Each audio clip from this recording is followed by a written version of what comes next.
Well, folks, I'm going to have to apologize again about the background. I'm in my truck. I just got off the water. I am exhausted. I am shattered. I'd love to go down and use the river as the background because they make for far better fish reports than a pickup truck with a bunch of fishing gear lost in the shadows in the back. But my apologies, and I'm a little bit late on this week too, so my apologies on that. Good thing I dragged my feet on this fishing report. I was going to try to get it out a day or so earlier, but as I always say, conditions can and do change quickly, and this week, the last 2 days, has been a classic example of that. I don't usually like to give dates because you never know when you hear this, but I'm going to go back to on Tuesday, and it rained. Well, Monday, let's go back further. Monday, it was just a typical hard pick struggle. Everything's going on there. A few fish moving at night, coming into the DSR. You needed to get above those to get any action. In fact, you go upriver, there was a small jags of fish scattered about, little jags of fish moving to the fish. That was Monday, and it was a hard pick, crabby. You're working hard for 3 to 6 good bites.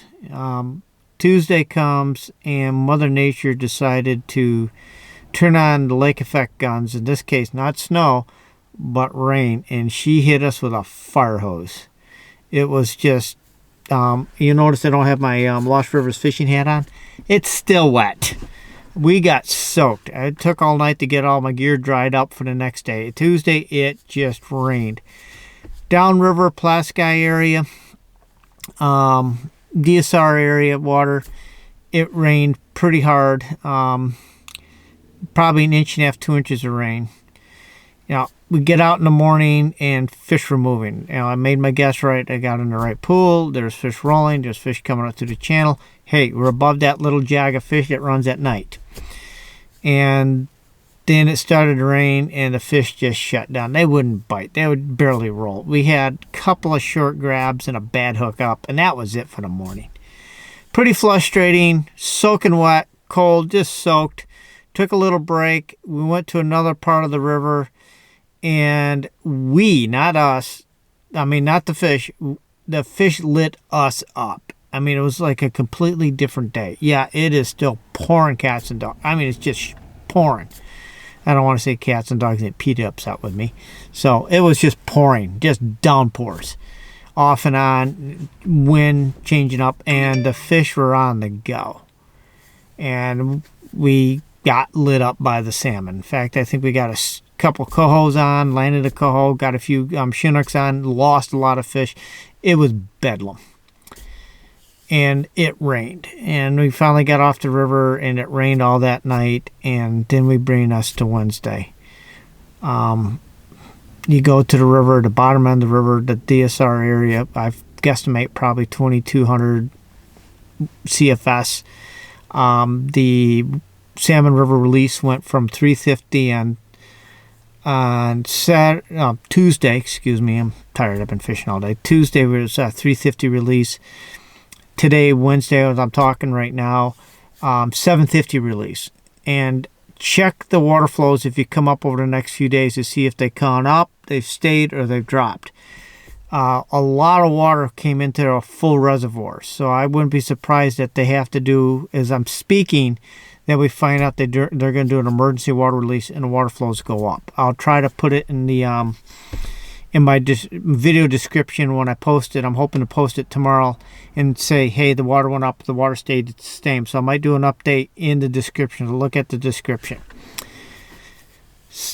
And the fish moved.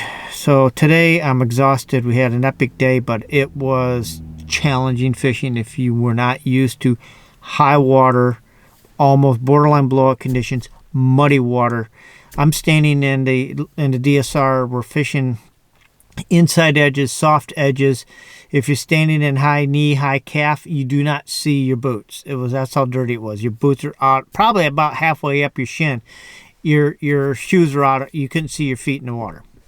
So very dirty water, very high conditions. Even though they were releasing 750 upriver, we had so much rain that the runoff was probably giving us almost 3 times the volume. So you could triple the volume, probably like 1,500 CFS plus the 750 that was happening down on the Douglaston. In fact, as the day went on, by about midday, the water finally crusted. While we were fishing, the water probably came up 6-8 inches, and it's now starting to crust. The fish are moving. Yeah, somebody finally opened the gate, and we have what I would call an excellent run of fish has hit us in the last 24 hours. Now, how does it continue in the next day? I don't know. My feeling is things are going to be moving, and things are going to be flowing. But for anybody that's coming up, be noted that there's a really good run. We've had I'd almost have to call it a strong run of fish in the Salmon River system now moving through. And at 750, if you like fishing the upper fly zones, Altmar area, they're going to be up there by the weekend. If you like fishing Lower River, game on. I really believe even the DSR is going to fish this weekend and probably over the next few days in the next week.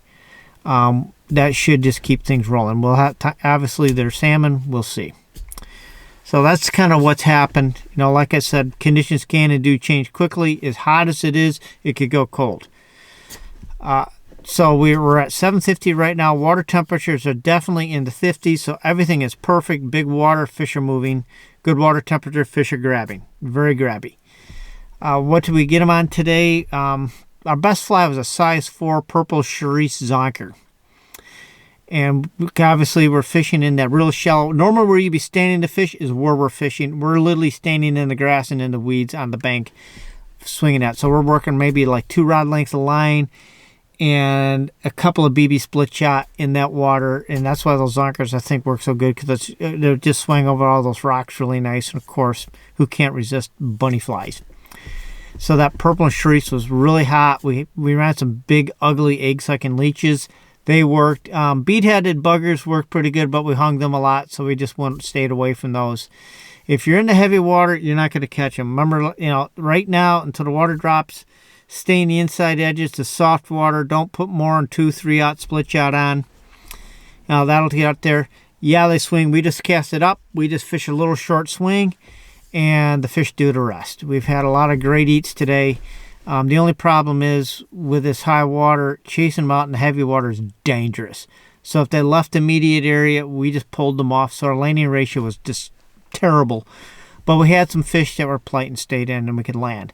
If they get in the heavy water, you're going to risk breaking rods. You're going to risk losing fly lines, and you could be falling down and injuring yourself. So you don't want to chase them into the heavy water, or let them. If they get into the heavy water, you just pull the fish off. That's kind of what we were doing today. I think this is going to continue. The bigger flies in the heavier water were definitely working. Size 4 woolly buggers, our size 4 zonkers. Basically, they were grabbing everything but olive and brown, which got lost in the murky water. Big, dark, ugly, creepy crawler, webby, hackly things absolutely worked beautiful. The Charisse, the pinks worked really good. We had a couple of cohos on, a lot of Chinooks, a lot of big Chinooks. So that was kind of what's going on right now. Going forward, I think the pace of the fishing is going to slow down, but it's still going to be good to strong trickles of fish. And we got a really nice jag, so anywhere in the river, you're going to probably be able to find some fish.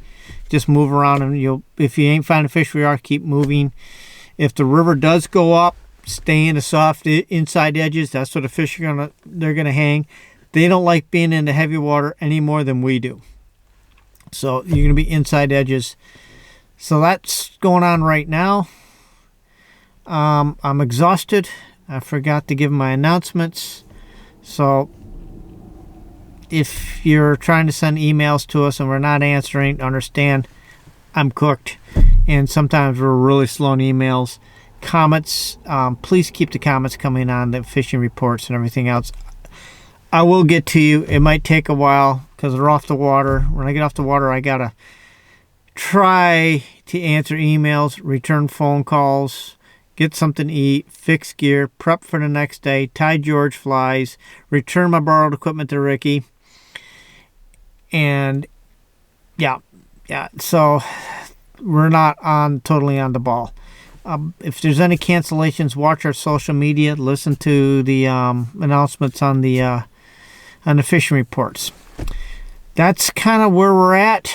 I hope I didn't babble too much because I am tired. And until next time, hit the little subscribe button. Hit the little bell icon. Jeez, I can hardly talk. And I do have some videos sitting on the cameras of trying to get another fishing video out. So keep in tune. The fishing reports will continue to come. We'll have maybe another fishing video for you soon. Till then, folks, it's good fishing right now at the moment. And until next time, see you on the water. And it's good saying hello to everybody that stops and says they watch the videos. It's good meeting every one of you that stopped and said hello. It was good talking to you. Until next time, see you, folks. This is Jay at JPEG Guides and Lost River Fishing. We are a year-round fly fishing catch and release guide service. We fish the Lake Ontario tributaries, and then during the spring and the summer we also fish the inland trout streams, classic dry fly fishing. During the heat of the summer we will do the warm water fishing for bass and pike. If you're interested in any of our outings or have any questions, please feel free to email us at fish@lostriversfishing.com. Hope to hear from you, and if you have any questions, feel free to contact us.